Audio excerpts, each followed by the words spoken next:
الصنف المحرم من الطيور هو ما كان ذا مخلب.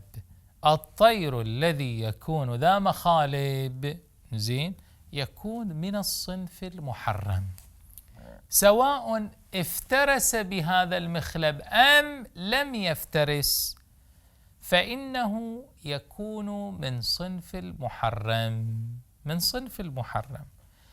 فعلى هذه الضابطة نفهم بأن سباع الطيور كمثل النسر، النسور بأنواعها، الصقور بأنواعها، البازي كذا إلى آخر، كلها تكون من صنف الطيور المحرم أكلها، يحرم أكلها. زين، الآن في بعض الأحيان أيها الأحبة نجد طيرا فنشتبه في حاله. يعني شنو نشتبه في حاله؟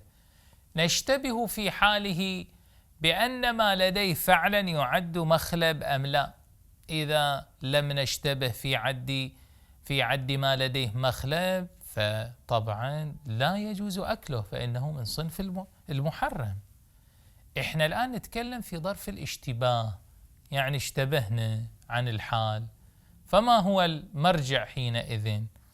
قال الفقهاء: اعلم بأن الطيور ذات المخالب يكون صفيف جناحيها أكثر من دفيفه في حال الطيران. وما معنى الصفيف؟ الصفيف بمعنى ما كان ساكن الجناحين في حال الطيران. أما الدفيف ما كان يحرك جناحيه.